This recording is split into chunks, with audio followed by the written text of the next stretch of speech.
The Haftorah of Parshat Balak, class in memory of Jared Ocean. The Haftorah is of Parshat Balak. The Haftorah is from the book of Micha. It's the only Haftorah from Micha, I think. Right?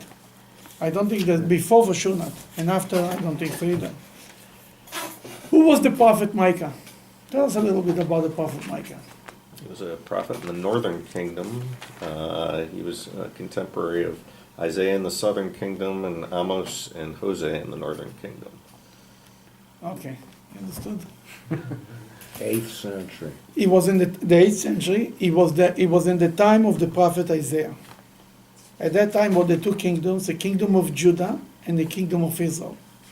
Isaiah was more in the kingdom of Judah, where Micah was in the kingdom of Israel. Isaiah was more a global prophet. He spoke about global things. Micah was more a local rabbi, and more speaking about day-to-day life, if you want. Now, Micah is the only prophet that's being quoted later by another prophet. Usually a prophet speaks, he's done, he's out of the history. Move on, you move on. The only prophet who is quoted by another prophet is Micah.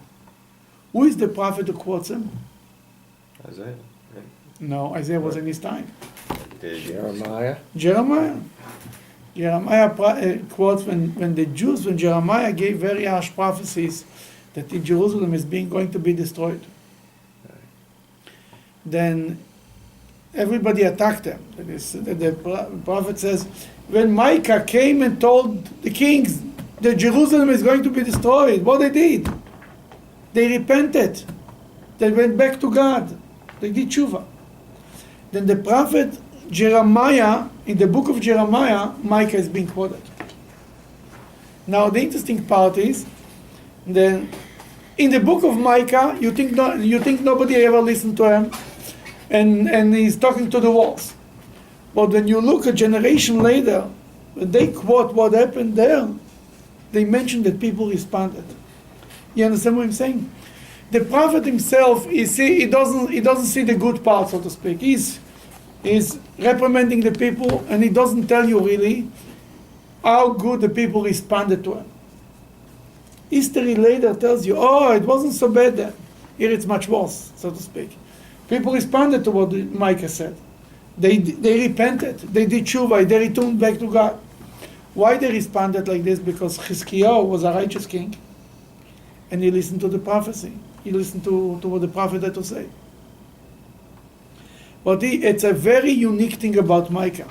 In general, in the Bible, people are not being recalled later. There is only, beside Micah that's recalled before, there is another two people in the Bible who are recalled, who are mentioned again after their life. Who are they? Rachel. And who else? I think it would be, it's Elijah, I think. And Elijah. Rachel is mentioned also by Jeremiah. Right? Jeremiah says, there is a voice in Ramah, Rachel cries for her children. Like something is happening in the time of Jeremiah. The story of Abraham, we read in the book of Genesis. Isaac, Jacob, that's it. And move on. You might mention their name as a prayer, but you don't read a story about Jacob in the book of Isaiah. And so on. But about Rachel and about Elijah, it's written about Elijah by the end of all the prophecies. I think in Malachi, in the book of Malachi, it's written the whole Bible ends with God will send Elijah to basically tell us about Moshiach's coming. Then here is again Micah is mentioned in a new book. Who was the originator of the verse about beating their swords into plowshares? Because both Isaiah and Micah said it, right? Who is the original? I don't know. We don't know. Hashem. It's the same verse? Co-author. Pretty much the same verse, yeah. Same verse? The co-author. Be Hashem that's inspiring them both.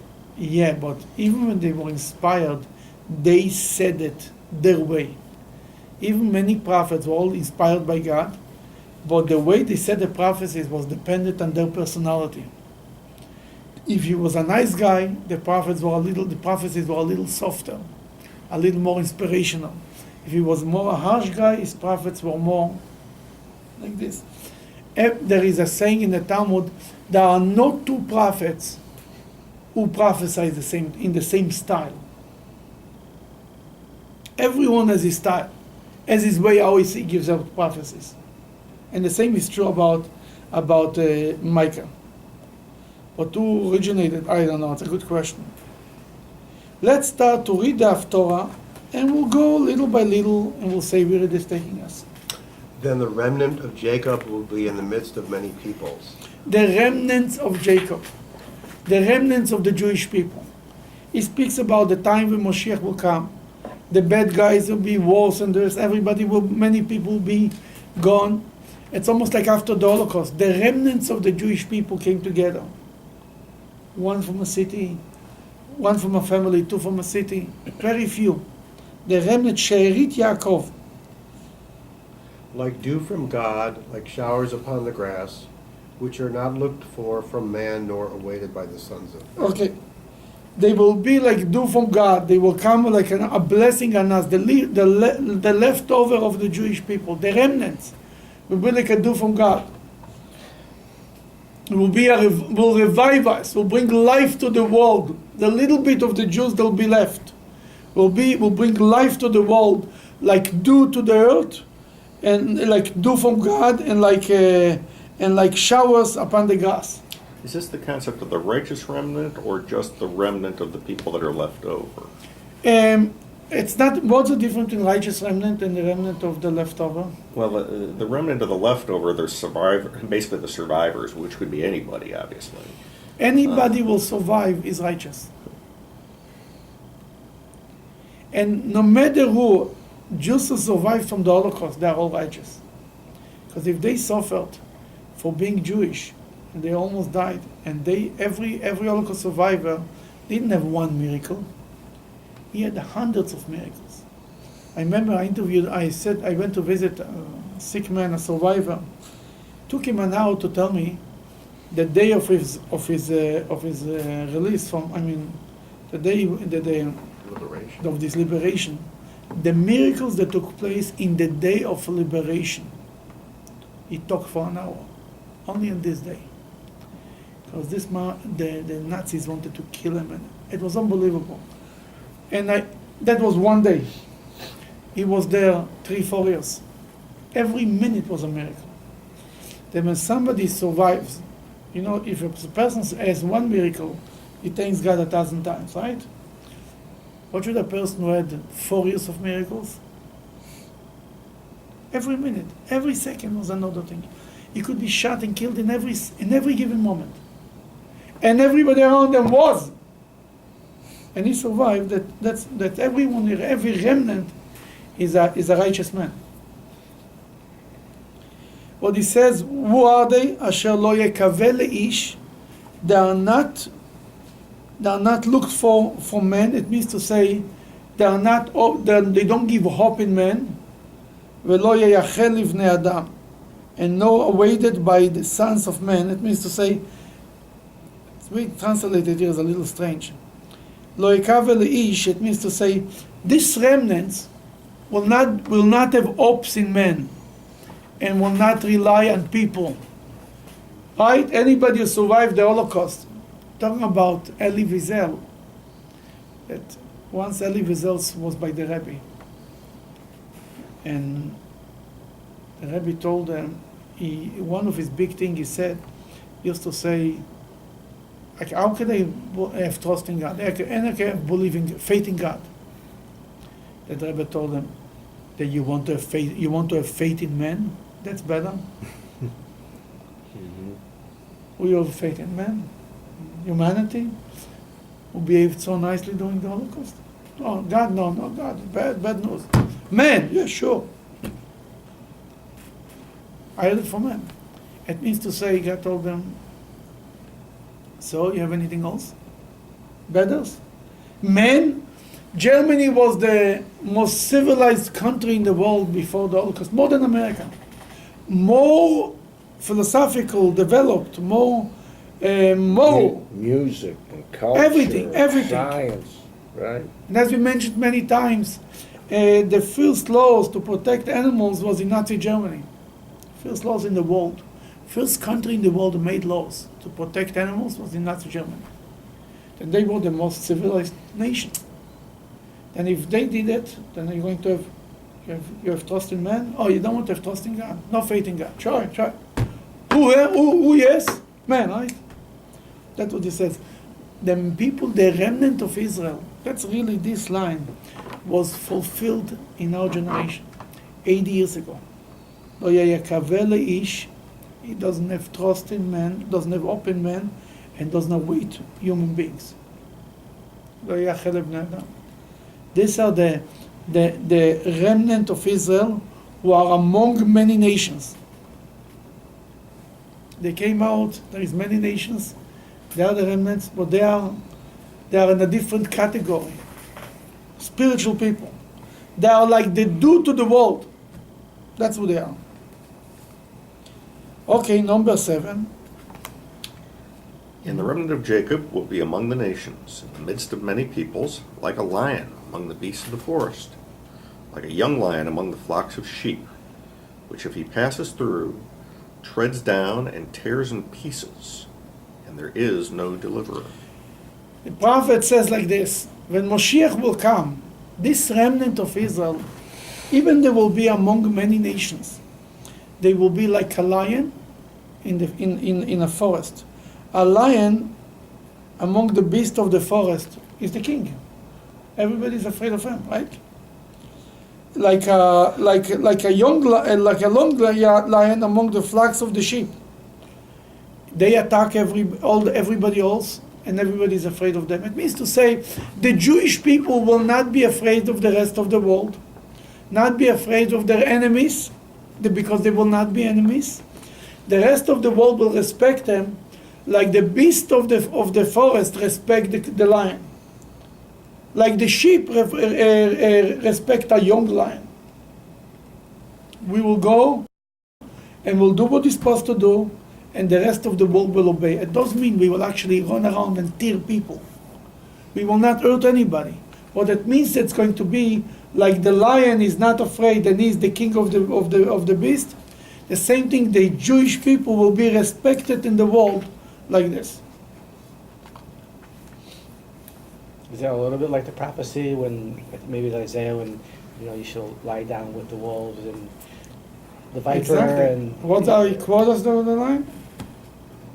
If I could quote it, but What's written on the UN building?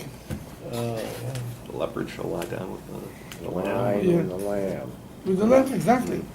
It means to say will be peace in the world, and the world will respect what Judaism has to offer. You see, if we would do what we're supposed to do, maybe the world will respect us a little more. What do we have to offer? Fists, they have bigger. They are taller, they can play basketball better. LeBron James is doing a much better job. And Jews, they wanted to do in Israel a basketball team. They had to convert a few people from Africa. That's what they did. And they said, oh, Maccabi Tel Aviv won the game. Really? What's the name of the guys? Tell me. Now, what do we have to offer? We have to offer, in every business you need to if you want to be successful, you need to have a niche. You have something unique that you offer. Right. If you offer what everybody in the street has better than you, forget about it. We have something that's called spirituality, morality. We are the conscience of the world. Like the president, when he eulogized Elie Wiesel, he said he was the conscience of the world. Really, that's the job of the Jewish people. Not just to be the conscience of the world, needs to be the conscience of the world. To remind them what God wants from us. Then when we do what we're supposed to do, the world respects us. I have much less anti-Semitic encounters than most of the people. Why? Because people see who I am. They know it's clear that the people who want to say something know them for sure Jew. But more than that, people respect when you represent something spiritual, especially in America. Really, every Jew is the mezuzah of the world. Like the mezuzah is the spiritual part of the house. Every Jew is supposed to be a rabbi. There is 7 billion people. There is only 13 million Jews. If you divide 7 billion people to 13 million people, 13 million rabbis, I'm sure everyone will have a big congregation, right? The world wants from us to share our rich Jewish heritage with everybody.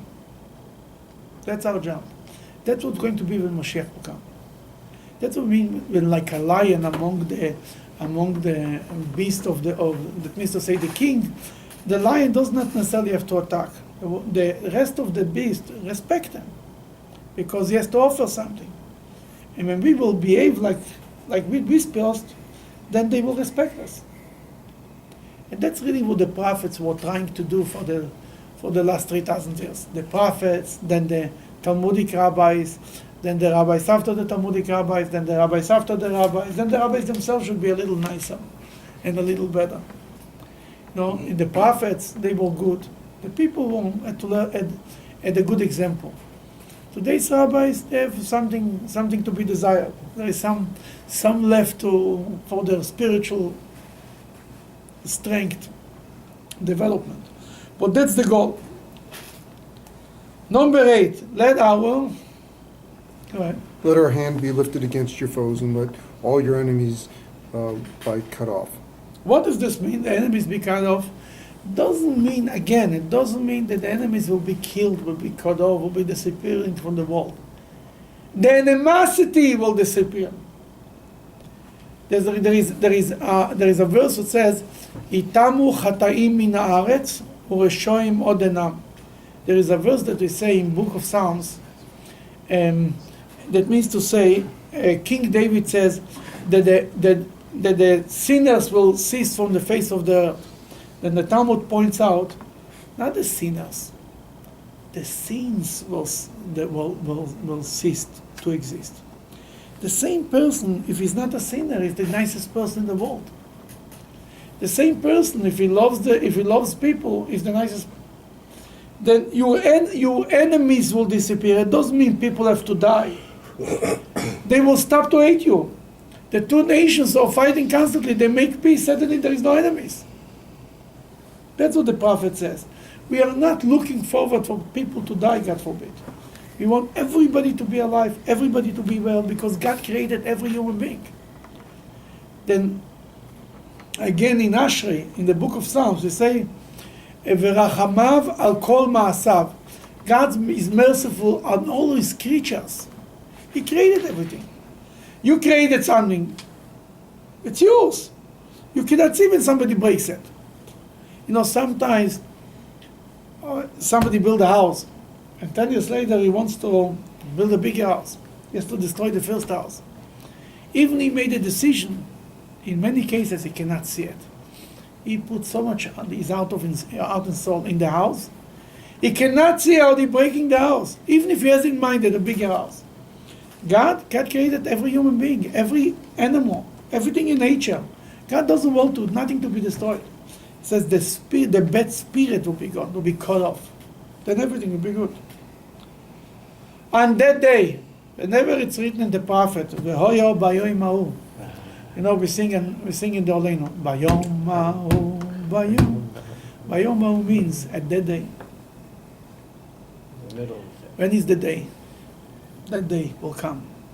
The Mashiach will come. Hoyo bayom ha'u, the famous one. And this day, the sound of the shofar will be, the great sound of the shofar will hear. And the remnants from all over, from Israel will come and gather in Jerusalem. That he's speaking about that day. The prophet Micah is speaking about that day. On that day, On that day, says God, I will cut off your horses from your midst and destroy your chariots. I will cut off your cities and throw down all your fortifications. Oh, why? Why is God cutting off our cities and cutting off our horses and destroys our chariot? Why do you think God wants to destroy our chariots and our horses? So he can be the one to be. Because God will protect us. Why you need chariots? Why you need tanks and warplanes and weapon to protect yourself? But the moment God is giving you protection, the moment nobody hates you, then we can give up on a nuclear weapon, right? They're trying to get rid of nuclear weapon in the world, like there is a peaceful world. But really, when Moshiach will come, we will not need not chariots, not horses, not fortified cities. We'll not need it, because people will live in peace. That's what he's talking about. And this day, when Moshiach will come, and the world will recognize that God is the only God, and everybody has a purpose in the world, and nobody takes away anything from the other, and this day we will not need all of this. The economy will do much better. How much money every country puts in security? In Israel, I think it's the highest number in the world that they invest in security. A part of the GDP. Huh? GDP. GDP, thank you. Percentage. All this GDP, right? GDP. Whatever it is, will go to Jewish education. Be bigger shuls, bigger yeshivas, bigger everything. Will be like we'll have everything will be cheap because we will not have to spend this money because things will be good. And when we will be a little more spiritual, the shopping centers will be smaller. How I know? Look, every time we get a little older, we need less things, right? It was very important to us when we were 18 years old. It was so important. It was so important. No? Important to anybody? Nothing. The older you get, the less you need. So Chabad will have a space in Saks to move in? Space for what? In Saks Fifth Avenue to move in. and Oh, absolutely. The biggest Chabad house will be there. And everybody will go there to say, going shopping, going there, better there. Who cares? Who needs more things? That means the more we become more spiritual, physical things are less necessary. That is going to be at that time. And all of this will create a new environment. What I mean to say, it's not like something that sounds like ridiculous. Switzerland does not have an army because they're good with everybody else. I mean, maybe they might need to build an army soon. But what I mean to say is that's what he's talking about these days. That's why we will not need fortified cities. Number 11. I will cut off sorceries from your hand, and you will have no more soothsayers. Soothsayers, what is this? That's a direct reference to Balak. Exactly. What's soothsayers? That's like a professional Sorcerer. clairvoyant.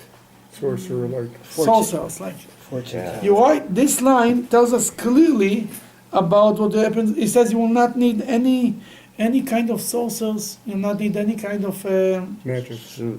magic. Right. You have God. Witchcraft. Jewish people, it's written in the Torah, we're not allowed in Deuteronomy, it's written, where it's written in Deuteronomy, you're not allowed to go. Chapter 4, thank you. Okay. See, it comes to be useful. Chapter 4.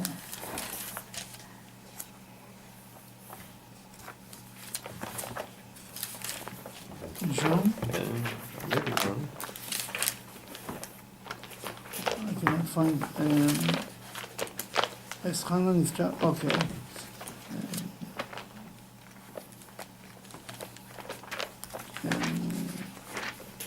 Yeah, but there is more clear lines about this also in Deuteronomy.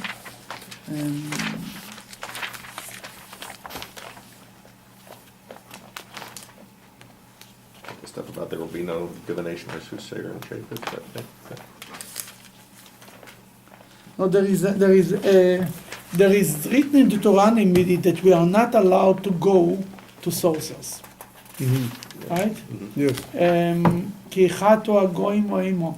That there is that that we are, it's written in a few places actually, that you're not allowed to go to sources. But Jews sometimes went to sources. That's what he says.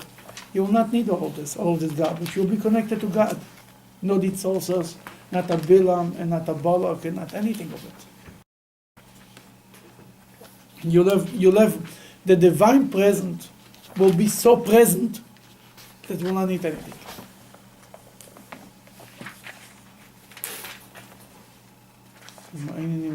There is a clear line. Okay.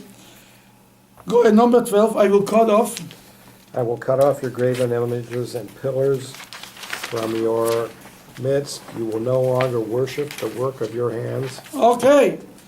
And he will says he will cut off all the idols. You'll not worship the work of your hands.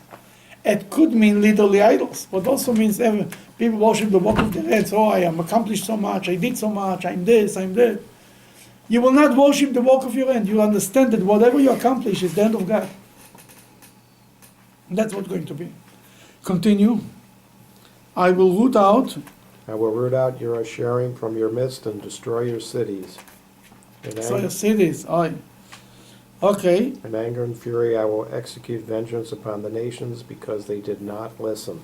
The nations who did not listen, but the nations who listen to God and believe in God, God will not execute any vengeance and any punishment. The point is, God says that the Moshiach will come. All of this negativity will not exist. Will be a world. You know, many times people say, "Why we just cannot get along?" Yeah, will be the day we'll just get along. First of all, this wish, why we just not can get along is a little naive, you know what I mean? Why we just cannot all get along? Just because Moshiach didn't come yet. Yeah, it's a nice idea. I'm all for it.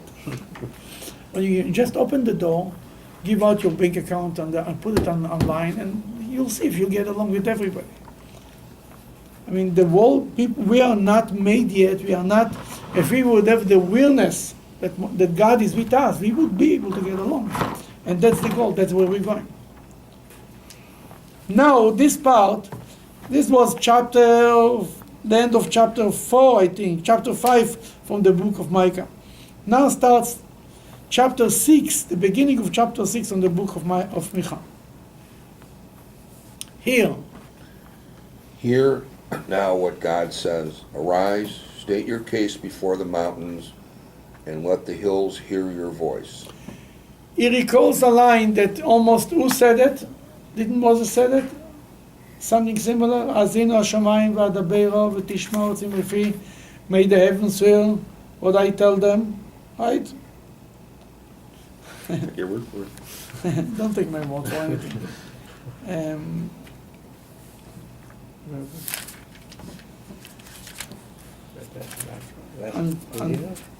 Azinu, yeah, the beginning of Azinu. On page 1025, it's similar. If you look on the first few lines, it's very similar to what we see in the Haftorah.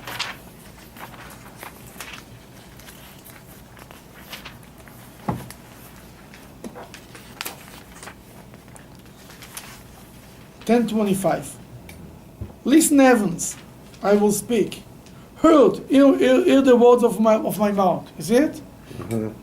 It's the same idea. He says, "Arise, state your case before the mountains, and the hills will hear your voice." He's speaking to something that exists forever. So they will be your witness to what God says. God is, so to speak, the prophet is speaking in the name of God. He, so to speak, takes the Jews to court. Look what I did for you. What he did for us. Continue. Number 2. Hear, O mountains, God's controversy, and you enduring rocks, the foundations of the earth. For God has a controversy with his people, and he will contend with Israel. Oh, God has an argument with Israel. As they say, yeah, I have to pick a bone with you. There is an expression in English. Bone to pick with you. A bone to pick with you. I have a bone to pick with you. Thank you.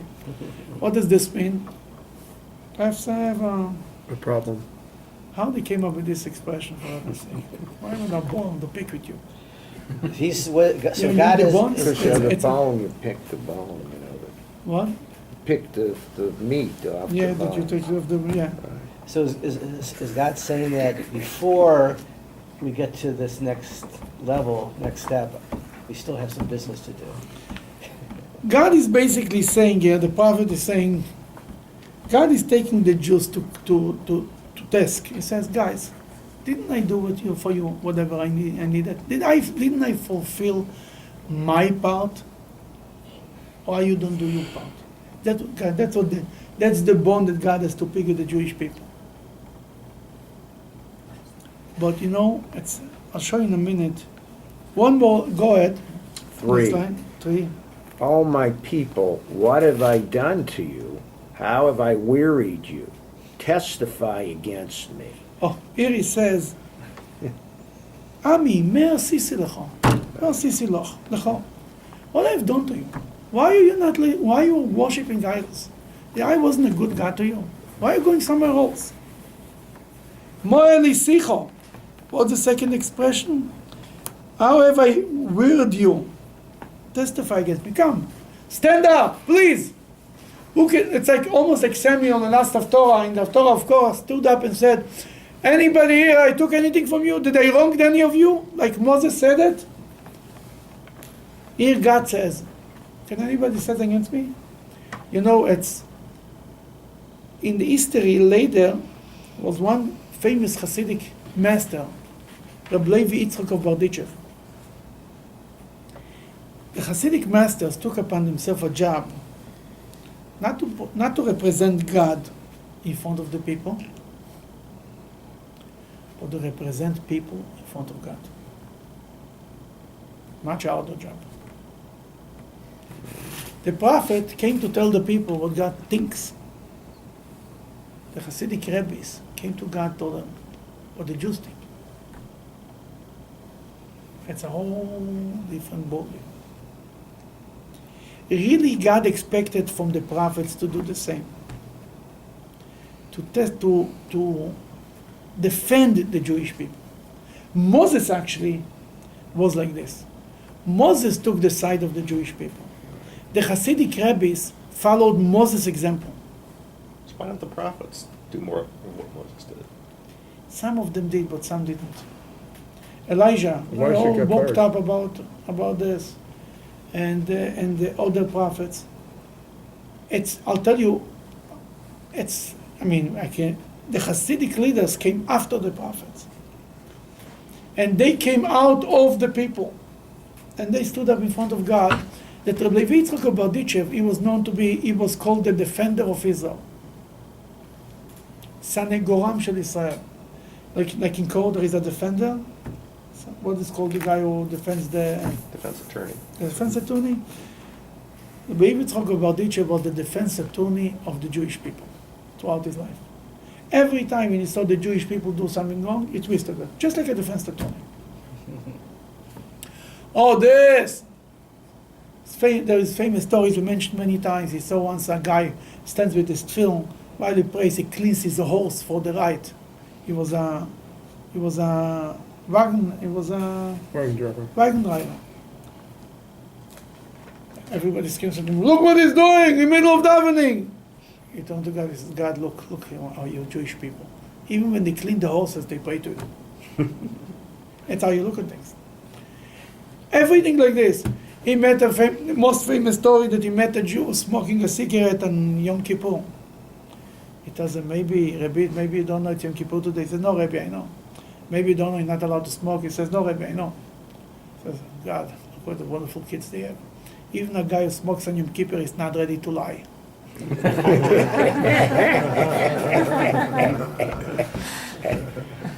It means to say, in everything, that there is a famous song that Rabbi Yitzchak of Bardichev, as before Kol Nidre, used to stand up and say to God, what's hostile to the Jew? What's hostile to the folk Israel? What do you have against your people? What is this? What are you giving them so much thoughts? Anything, if it's written in the Torah, say to what's written in your Torah? Tell the Jewish people. Say to the Jewish people. It's all about the Jewish people, right? Without us, the Torah is not relevant. And what do you have against the Jewish people? It's all about, we do everything you want. If not for us, you're retired. Done. Can you imagine the world without the Jewish people? The whole time, everything is not only we are the moral compass of the world. Then what do you want from the Jewish people? Just like here, the prophet Micah says, God says to the Jewish people, my people, what have I have done to you? Tell me, stand up and tell me. Rabbi Yitzchak of Arditchev stood up and says, God, what have you against the Jewish? What do you have against the Jewish people? Full cycle, 180 degrees the other direction. We are now by the end of Jewish history. We are closer to Moshiach, and more closer to Moshiach. We are now we are speaking to the Jewish people, to God. The prophets were speaking to the Jews. Now the prophets are gone, and there is rabbis and tzaddikim who are representing the Jewish people and speaking to God. It's a full cycle. What is God? What is the prophet continuing in the name of God? What have God done for the Jewish people? Number 4. Continue. 4. For I brought you out of the land of Egypt and redeemed you from the house of bondage. I sent before you Moses, Aaron, and Miriam. Aha. Yes, that's what God says. I took you out from Egypt. Yeah, wasn't so bad, huh? I sent before you Moses, Aaron, and Miriam. Here, Micah lined it up. He makes here 3 leaders of the Jewish people. You know, when you read in the Bible, Moses was the leader, Aaron was the high priest, Miriam was like the leader of the women. Here he puts it. The Jewish people had a troika, it's called. It's only in Russian, it was called the tree. They had 3 leaders. Moses, Aaron, and Miriam. All 3 were the leaders of the Jewish people. And as the Talmud says, the manna came because of Moses. The clouds of glory who protected the Jewish people came because of Aaron. And the water was because of Miriam. Right. And in the last parsha, Miriam and Aaron, they die. They die. And Right. and that's why the water disappeared. Right. In Parshat Chukas. The water disappeared because Miriam died. That's how we know that was because of Miriam. And Moses needed to make a special effort. Because what happened? Suddenly they don't have water. What happened? Miriam died. The clouds of glory disappeared when Aaron died. But Moses brought them back. That ultimately Moses was the leader. Because even when Aaron and Miriam were gone. But to begin with, there were 3 leaders. Moses, Aaron, and Miriam. Women and 2 men. And these 3 together led the Jewish people. Says, I sent you this best team. God says, I sent you a team in front of you. Not 1 leader, 3 leaders. And 3 siblings. Huh? 3 siblings. You know, the world stands on 3 pillars. Torah, prayer, and good deeds. It means to say that one cannot be without other. How we know the 3 pillars? Moses, Aaron, and Miriam. Moses represents Torah. Aaron represents Avodah, it's called. Service of God. He was the high priest. The service in the temple. And Miriam represents the good deed. The woman who is kind to other, takes care of other people. But you know, it's also it's very interesting that throughout Genesis you have so much sibling rivalry and conflict. And for one family after another, and then we have Moses, Miriam, and Aaron, 3 siblings that get along. So what an the people- achievement in a Jewish family! Right. You're right. What it shows us, it shows us that the world becomes better. It started one sibling killing the other, getting better and better and better until they are like one. But they are the 3 pillars of the Jewish people, and from this comes the 3 concepts. What does this mean? They are the 3 pillars of the world: prayer, Torah, and good deeds. That a person cannot say, I do only one. I study Torah. Don't bother me with going to synagogue. Don't bother me with helping others. The other guy says, I'm very busy with volunteering, but I don't have time for shul or learning Torah. The 3rd person says, I'm praying in shul a whole day. I don't have time to do anything else. A Jew, a well-rounded human being, has to have all 3. Because the world cannot exist with one without the other. We need to learn, because the good deeds will not be good deeds if you don't learn Torah and you don't pray to God.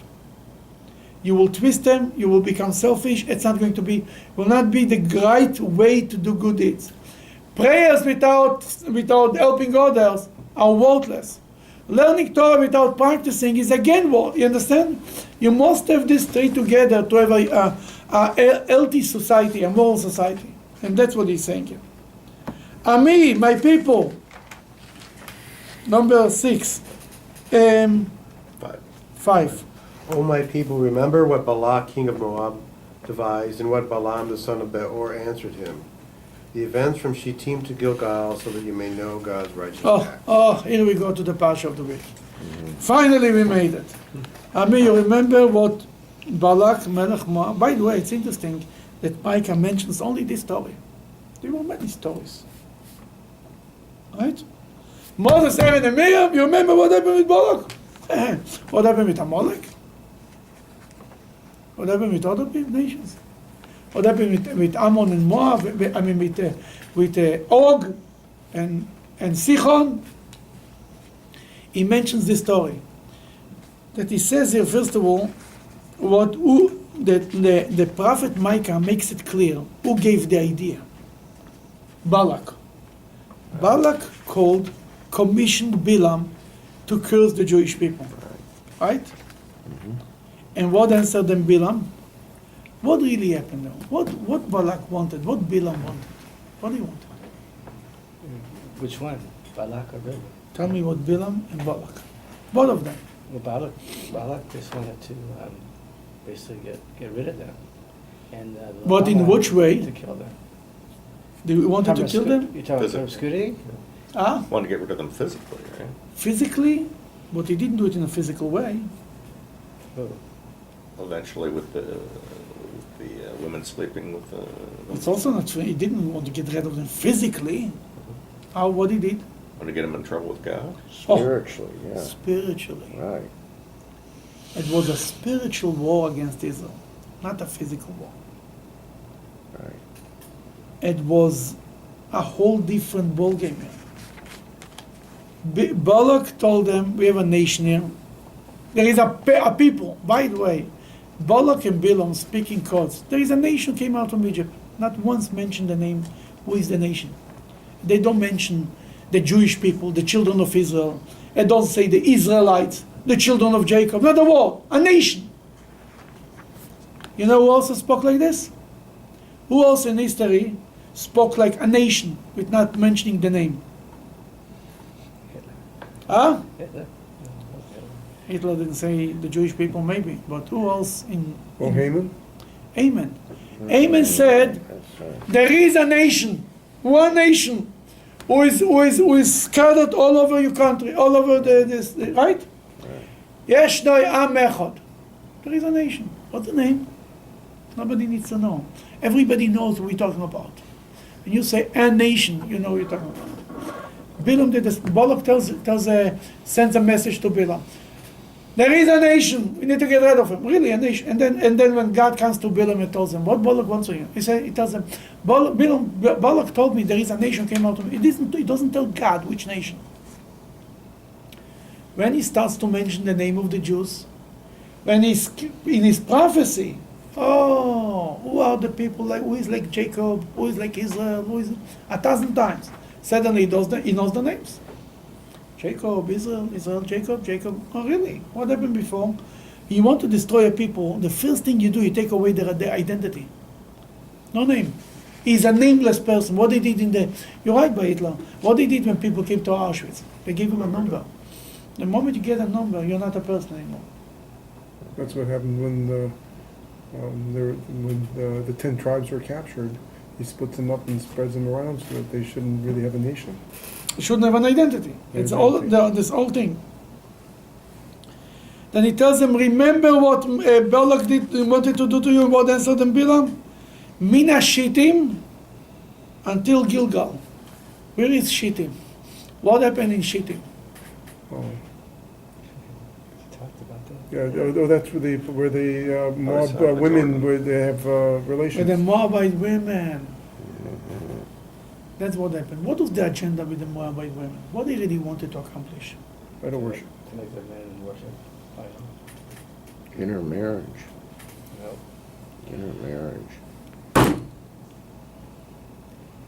They wanted to assimilate the Jewish people. That's what they wanted to do.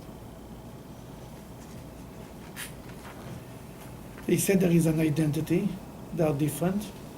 What bothered, how I know that that was the agenda? From the blessing, you know what from the blessing that Balaam gives the Jewish people, we know what he wanted to do. He says, Am levadad ishkon, a nation who dwells alone. The best compliment that Balaam gives us is this line. I mean, he gives us a lot of good compliments, but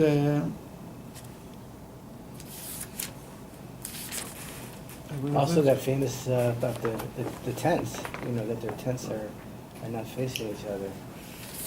That's on page 787, it's such an important line that you have to see it inside. Because in this line, he said what the Jewish people are.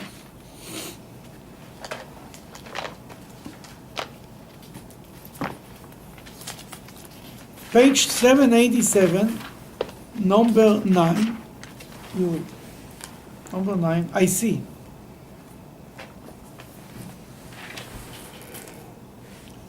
$787. Okay, thank you. 787. Number 9. Yes. I see this nation from mountaintops and gaze on it from the heights. It is a nation dwelling alone at peace, but not counting itself among other nations. That's it. It's a nation who dwells alone. The Jewish people are compared to oil. When you try to mix oil with other liquids, what happens? Rises to the top. Huh? Rises to the top. Rises to the top. Not only does it mix, rises to the top. You can mix and mix and mix. Mish and mish. Stands in top. When Yitzhak Rabin, when the Rebbe celebrated his 70th birthday in 1972, Israel, the government of Israel and the president Zalman Shazar sent a representative to convey to the Rebbe blessings for his birthday. So they sent the ambassador of Israel in Washington. At that time was Yitzhak Rabin. He came to the Rebbe. He had a private conversation, audience. The Rebbe started to speak to him. He told him, the Rebbe asked him a question. Do you feel lonely in Washington? Among 120 other ambassadors. He said, no, I don't. And then started a conversation about a nation who dwells alone. The Rebbe asked, a nation who dwells alone, is this because of the anti-Semitism? Or it's because we are really different? You understand? And the Rebbe spoke about, and the Rebbe said it's a combination. It's because of anti-Semitism, but really we have something to offer. We are different. You're like the oil. And he repeated it. He said that in 1990. He was interviewed on video. And he remembered that from 20 years before. He remembered the full conversation in all the details because it's a fundamental concept. Israel is trying to be a nation like any other nation. And the Rebbe tried to tell him, it'll never work. It will fail. Because we are different. We are a nation who dwells alone. And that's from this that Balaam said, the nation who dwells alone, you know what he wanted to do, what he didn't like. He didn't like the idea that a nation who dwells alone. What he likes is, we should be a part of everybody. And really, this is the Parshat of assimilation in Judaism. Assimilation is not only intermarried. Assimilation is forgetting your Jewish identity. You understand? That's what assimilation is. And that's what he's trying to say. In the Shittim, until Gilgal. Shittim is the last place in the desert. Before they cross the Jordan to the land of Israel, Gilgal is the first place in Israel where they came. That he says, the miracle that I do, that I pulled you out from the Shittim, and I move you to the Gilgal. From the place that you almost assimilated, to come to the land of Israel. For what leman das titkes Hashem, that you may know God's righteous acts. Right? We are in number 6. Continue. With what shall I come before God, and bow myself before God on high? Shall I come before him with burnt offerings, with year-old calves? Will God be pleased with thousands of rams, with tens of thousands of rivers of oil? Shall I give my firstborn for my transgression, the fruit of my body, for the sin of my soul? That's what you think. Oh, what should I do for God? I'll give him this and this and this and this and this. Hear what the prophet Micah says. What is he answering? He has told you, O man, what is good and what Hashem requires of you, only to do justly and to love mercy and to walk humbly with your God. Oh, God says, I don't need sacrifices. I don't need your firstborn. I don't need your lastborn. I need for you simple things. Do just and love kindness and to love chesed, mercy. I don't know what translated mercy. Chesed means kindness. Love kindness. We should be kind to others and walk humbly with your God. What means to walk humbly with your God? Atzna leches im Elokecha. What does this mean? Go in his ways. Huh? Go in his ways. Walk humbly. Modest. Wear a yarmulke. Modestly. What does this mean? To be aware that God is above you and controls things? It's a bad translation. Bad. Atzna lechet means hide your ways. It means to hide my ways. Hide your Hide. eyes. Hide. the way. Cover up. Hide your eyes. Hide your ways. Oh, your ways. Hide your ways. Your urges. No? Hide your ways with God. It means to say, The bad. oh, there is a concept that's called atzna leches. Atzna leches means people who do the right thing and nobody knows. They do a mitzvah, nobody knows. That was an old tradition for thousands of years by Jews, especially the most righteous one. Nobody, it's like the level of charity that people give, that you give, that nobody knows, the receiver doesn't know from who he received, and the giver doesn't know to who he give. Right? It's called, what it's called, there's a name for it. Anonymity. Yeah, Anonymous an donation. anonymous donation. That was a good way for the last 3,000 years. Today, it's bad. Why? Because today we live in a world that because not too many people do the right thing, that when I do the right thing publicly, I might inspire more people.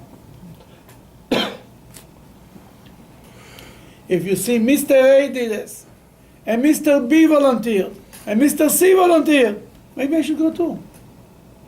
But you don't know about anybody who says, nobody's doing it, why should I do? Doesn't even enter your mind. That in general, atzna lechet was a good way of life. But in our generation, the Rebbe used to say, we have to publicize the people who do mitzvahs. Why there is in every synagogue big plaques? Should hide your ways, no? You don't hide. Because by doing good, you publicize it and you inspire other people to do it. And even for myself, when I know that everybody knows, I better show up because everybody knows. But if nobody knows, well, one day I will not do it. You understand? But walking humbly, it means also, then to a point it may be a better translation, walking humbly, because it means to say, I can do the biggest things and still remain humble.